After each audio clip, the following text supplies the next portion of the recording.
Hey guys, so today I'm going to be talking about a few concerns I have with the Windows 10 End User License Agreement. This video has been requested by you in more than a few comment sections of more than a few videos on this channel, but it was going to be a video that I was going to do anyway. If you would like maybe a bit more balanced view of Windows 10, then feel free to check out a video I made a couple of days ago on this channel where I do a first impressions look at Windows 10. Now, it's a first impressions look, so it's not exactly a review, it's hardly comprehensive, but it gives you a bit of an overview of what to expect from the system if you're thinking about maybe upgrading. But today this is very much going to be a highly critical video of Windows 10, and I've got myself here a list of bullet points which I will be going through today. I will also be putting up supplementary information on the in the video part of this, simply to sort of aid in sort of some technical language, definitions, sources, that kind of thing. So anyway, first bullet point. You can't change how and when you update your system on Windows 10. It just installs the updates as they become available. Now, Microsoft have taken a significant amount of power out of the end user's hands, and interestingly enough, I have mixed feelings about this. Now, if this was a policy on any of the Linux distributions I use, I would be pretty annoyed and outraged and probably sort of switch to another Linux operating system, as it were. But Linux is an operating system where customizability is like a cornerstone of its overall philosophy. Windows is effectively for everyone, but it's also designed for people that don't know that much about computers and don't care that much about computers. And as a result of that, taking the chore or the job of actually choosing which updates to update, when to update them, and to assess the stability of said updates, and to take that responsibility out of the end user's hands and put it in the hands of Microsoft and Windows 10 itself, is arguably not a bad idea, because at least it keeps everyone on the same page. It means that when people provide technical support, they know, or at least have a good idea about what updates the end user has installed and things like that. So from a newbie point of view, I don't actually consider this to be a particularly bad policy. And if you do want to choose, the sort of how your system is updated and when your system is updated, I might like to recommend a distribution of Linux, really, to be honest, because this might come down to the line where Linux is for certain types of people and Windows is for certain other types of people. And without putting people into sort of generalizations or whatever, Windows certainly markets itself as a newbie-friendly operating system that someone should be able to just pick up and use. And whether or not you consider that to be true, this is certainly an attempt to make that the case. So yeah, like I say, if this had been on any sort of operating system that I use, I would actually be quite annoyed by it. And I am annoyed when I boot into my Windows 8.1 partition that seemingly every time I do it, it requires about half an hour's worth of updates. Incredibly annoying. One of the many reasons I don't use Windows. That being said, my Windows 8 partition is reasonably well updated, even though I hardly ever use it. So again, I want to say this is horses for courses, but it's not. This is maybe like an effort to get everyone on the same page, and I think that's maybe something that's probably does more good than harm. I don't know. Like, I understand why people are really annoyed by this, but again, if you want an operating system where you can control said things, Windows might not be it. So yeah, okay, maybe not as critical as some of the other points. The advertising now, Windows and Microsoft are really going to push the advertising side of things pretty strongly in this. So every Windows 10 user gets attributed like an advertising ID, and a lot of information gets then attributed to that ID in the form of profiling, so that advertisements on maybe sort of like free but ad supported apps and maybe sort of like Bing ads on various websites and whatever become more relevant to the end user. And I know that a lot of people have varying different opinions on the worth and the ethics surrounding this. And it does seem to be something that you can't, that seems to be something that concerns people, that there are, in regards to advertising, you seem to be profiled quite heavily. So there's that. Moving on, Cortana. Cortana's a big one. I don't know if I'm pronouncing that correctly. So Cortana is the Microsoft / Windows 10 version of Siri / Google. OK Google, I think, is the Google equivalent. So Cortana uses and collects your personal data and they outline what that is in the end user license agreement. It covers everything from browsing history to your calendar, and it even includes speech data, which are things like nicknames and sort of communicative lingo and so forth, to actually learn more about you. Now, a lot of people are saying that this is perhaps sort of like Microsoft Jarvis. I don't know if you guys are Iron Man fans. But this one, again, this concerns me a little bit because it's a gimmick. It really is a gimmick. I personally don't have a problem finding anything on the internet, right? And I don't even use the Google search engine that often. Sometimes I use it when all else fails. But Start Page, DuckDuckGo, if you sort of know how they work, like searching for anything on the internet is kind of fine. You know, it's not a problem.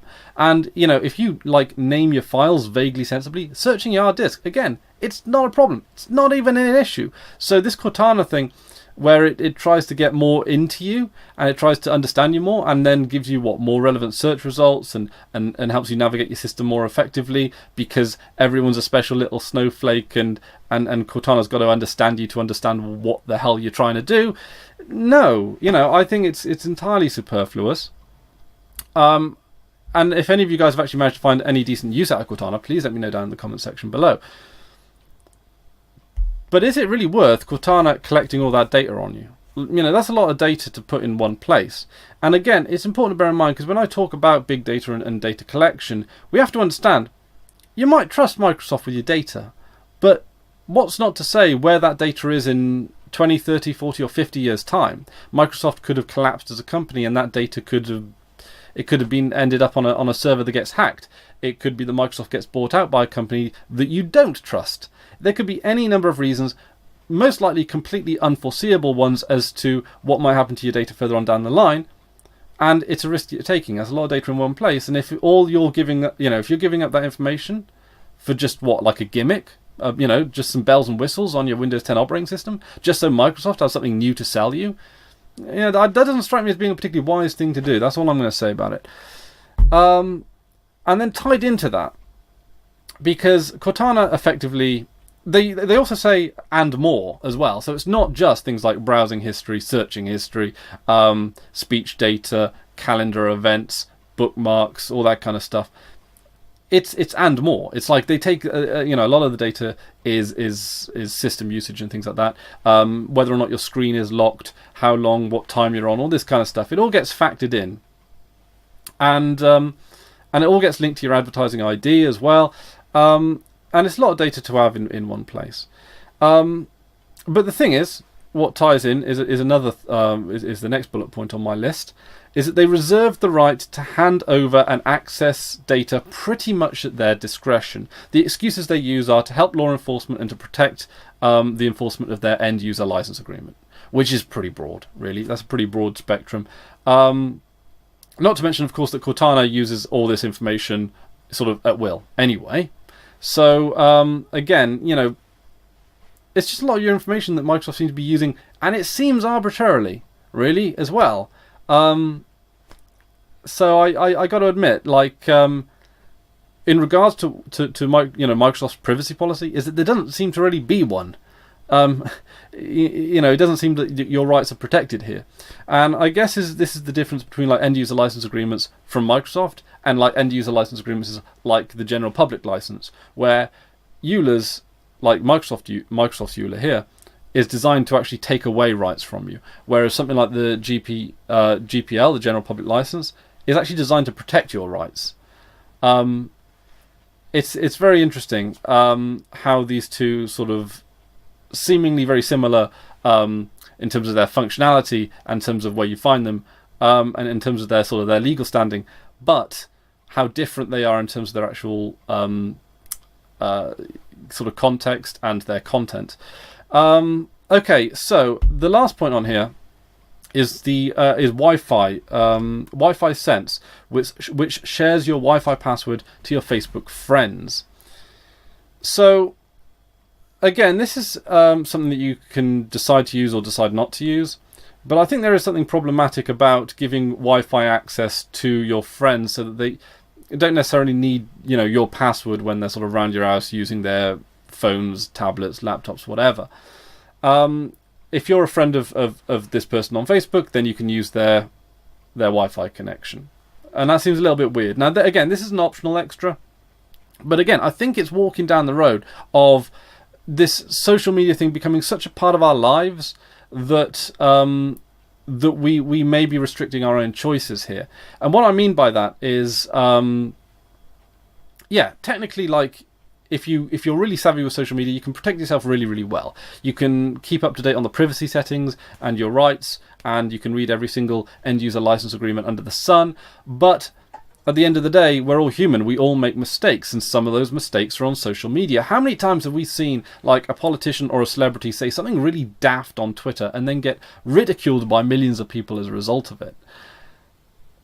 People make mistakes, and mistakes aren't just limited to celebrities and public figures. Everybody makes them, and one day that mistake could be accepting a friend onto your Facebook who then abuses your internet connection, or something to that effect. It's getting in deeper in integrating social media into more powerful elements of our lives. Social media should really, at the end of the day, be just that. It should be a way of socializing. It should be a way of either making friends or communicating with friends or whatever. It should be effectively recreational. And the more we link social media with other stuff in our lives, things that we own, for example, like our Wi-Fi connection and so forth, the more dangerous it gets, because that way we seem to have less control. Our control now seems to be not, it seems to be not solely at our discretion, but the discretion of us and Facebook, or us and Microsoft, or the sort of the connection between them all. And again, I know that it sounds a little bit like I'm putting my tinfoil hat on here, but the truth is, all of this is listed in the end-user license agreement pretty clearly. I mean, you've got to give Microsoft credit where it's due. It willingly tells you that it will hand over your data at a moment's notice to the authorities, and that it's collecting almost all the data it can on you. Like, it's not making any bones about that. I'm not sort of cryptically tearing apart the end-user license agreement. It's there in black and white, plain and simple text, that you don't even need to be a lawyer to understand. They've taken out all the legalese, and they've just literally said, we're going to take a lot of your information, and we'll use it with Cortana, and we'll use it with law enforcement, and we'll use it to enforce our end-user license agreement. They're not making any bones about it. This is all, this is what they intend to do with your data. So, brownie points for honesty, brownie points for making your end-user license agreement, sort of easy enough to read, easy enough that everyone can actually understand it. It doesn't stop that very, very few people will actually read it in the first place. And that, I think, is where my concern comes from. There are privacy features that you can't actually turn off in their privacy center. So, and a lot of people have accused the Microsoft 10 sort of privacy options of being a bit sort of whitewashy and a bit of a red herring, in the sense that, yeah, you can turn off a lot of location info and stuff like that. But that, in a lot of cases, is just stopping apps accessing it. It's not stopping the said collection of that data. And of course, Microsoft itself and Windows 10 being of proprietary components means that we never really actually know. It's very difficult to actually attain the information they are collecting on you and what they're doing with it, because you can't sort of crack open the source code and have a look for yourself. So, you do have to trust this. And any, company with end-user license agreements like this, I can't, I'm not going to trust if I can avoid it. And I do, because I'm not going to be using Windows 10. So, those are a few issues that I've got. There are no doubt more, and feel free to discuss them down in the comments section below. But like I say, a lot of these privacy features are actually, or a lot of these privacy concerns are somewhat avoidable, in all honesty. Not all of them, but some of them are. The fact of the matter is, though, is that not everyone is going to be savvy enough to navigate their way around this. And we live in an age now where computers are very, very commonplace, and almost everyone is expected to use one at some point. At least here in the UK, I think for every kind of like legal procedure or sort of communication with the government or whatever, claiming benefits or anything like that, even though there are like online features to do that, and like filing your tax return and all that kind of stuff, there are also offline equivalents. There are, your right effectively is reserved to not use a computer or not use the internet to actually conduct your civic business. But that being said, I can see a day when that might not necessarily be the case, where it costs an absolute fortune to keep a call center open, but it only costs a couple of quid a month to keep a website up. So, okay, maybe a bit more for like a government website, but you can see that there being such a cost saving that people might be ushered more and more and more to use computers more now than ever before, and that there might become a point where it's actually compulsory. And that being said, that's when our rights become more important. And there is, I believe, enough pressure, or a lot of pressure on a lot of people to actually get computers and learn how to use them. However, navigating end-user license agreements and understanding how companies like Microsoft and like Google access your data and what they do with it and how they make money off of it and what they do with it in the case of their interactions with like law enforcement, and not only law enforcement of, say, like the NSA, but of foreign governments as well. This is something that a lot of people are going to struggle to navigate, and a lot of people aren't going to know. And it's very easy to sort of take the very cold stance of, well, everyone should be educated about everything, but people don't have the time, they don't have the inclination. They might not even have the ability to understand all the complicated ins and outs of end-user license agreements, privacy policies, and all that kind of stuff. And these people have just as many rights as you or I. And maybe it's up to people like me, like you, down there in the comment section, and those of you that watch this video, to actually sort of educate and spread the word and to let people know. But I think that there does need to be some kind of responsibility on the part of Microsoft to actually protect people's privacy. And I know that the European Union have stepped in on various, not only companies, but even the UK government on in regards to privacy concerns as well. So we know that even by the standards of the European Union, our rights are being infringed to one degree or another. So that's my rambling done for.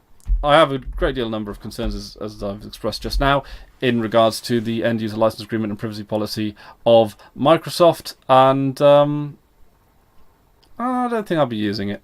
I think what I'll be doing, if I can, is riding out my Windows 8.1 until it runs out until it stops being maintained, and then I'll probably switch to Linux completely.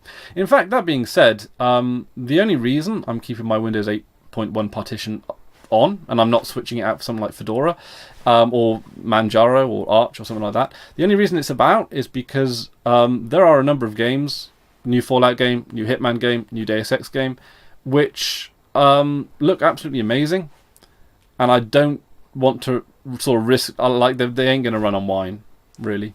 A lot of games, I've had a lot of success with Wine, even with Steam, and I've been playing GTA Vice City, which runs amazingly on Steam, on Steam on Linux, by the way, and Fallout New Vegas as well, which is I'm not going to call it a reasonably new game, but it's sort of newish, and that runs really well on Steam on Linux as well. I use Play on Linux, which is a nice little bit of software for helping you get games to run on it as well.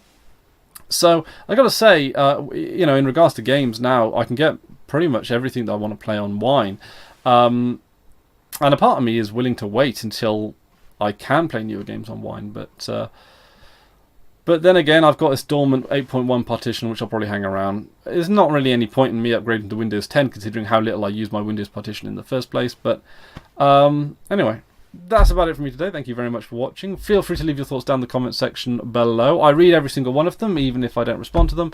And until next time, I've been Chris Ware, and you've been awesome. Take care now.